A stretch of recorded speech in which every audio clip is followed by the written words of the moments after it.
notre séance d'aujourd'hui, nous la consacrons à une nouvelle leçon sous le titre La consommation et l'utilisation de l'énergie électrique de la page 54 à la page 55, toujours dans le même manuel, la classe des sciences. Le niveau, c'est la 6e année primaire. Maintenant, passons à notre page, de la page 54. J'observe et je m'interroge.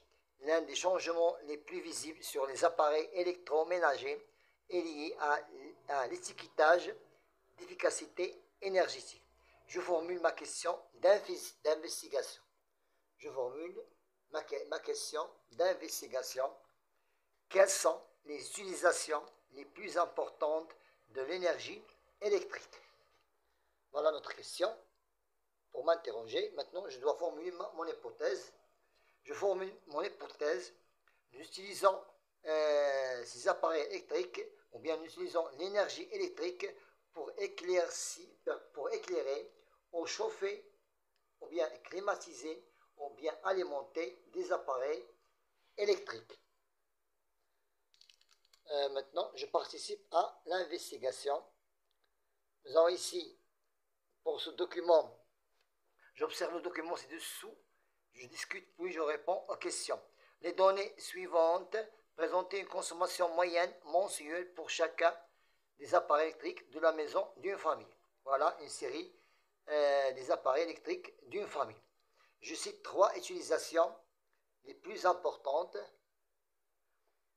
de l'énergie électrique domestique. Je prends l'éclairage, par exemple, je prends l'éclairage, le chauffage, fonctionne les appareils électroménagers et des équipements informatiques.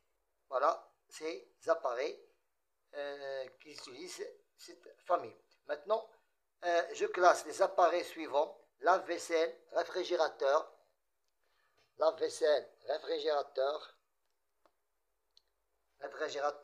congélateur, four électrique et smartphone selon les consommations la plus basse à la plus haute. Je prends smartphone, il consomme 15 kW. Lave-vaisselle consomme 20 kW par heure. Four électrique consomme 25 kW par heure et le réfrigérateur consomme 37 kW par heure. Voilà, de la consommation de la plus basse à la plus haute. Je calcule l'énergie totale consommée pendant un an par ces appareils.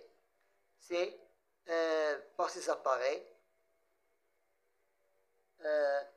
166 multiplié par 12 en un an est égal à 1992 kW par heure.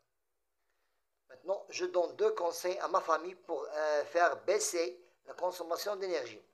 Isoler la maison pour un chauffage efficace et choisir des électroménagers économes.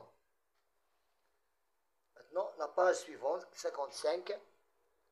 La page 55. Pour la page 55,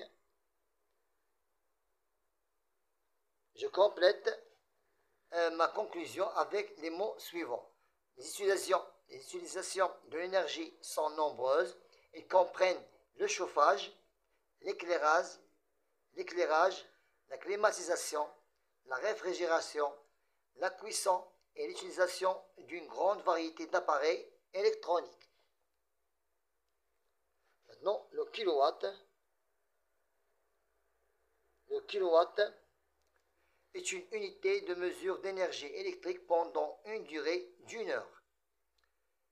Nous devons adopter des pratiques responsables afin de rationaliser la consommation de l'énergie électrique domestique. Je réinvestis mes acquis. Nous avons ici plusieurs types de lampes, leur puissance en watts et la performance énergétique. Quelle est la lampe la plus énergivore? La lampe la plus énergivore, c'est le tube néon. Quelle est la plus économique en énergie? C'est la lampe LED. c'est la lampe la plus économe en énergie. Je calcule la consommation en kilowatts en un mois, ça veut dire 30 jours, d'une ampoule LED d'une puissance de 9 watts, utilisée 3 heures par jour. Donc je prends 30 jours, je la multiplie par 3 heures par jour, et je la multiplie par la puissance 9, m'a donné 810 watts. Je la convertis en kilowatts, je pousse la virgule à gauche de 3 pas. 1, 2, 3, c'est 0,810. Maintenant, quelle information prendre en compte avant l'achat d'une ampoule? Je coche la bonne, bien la bonne réponse, bien le bon choix. Donc nous avons deux choix, sont justes.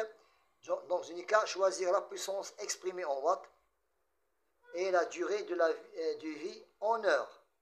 Voilà, sont deux réponses. Alors, nous avons terminé notre séance d'aujourd'hui qui était consommation et utilisation de l'énergie électrique. Bon courage.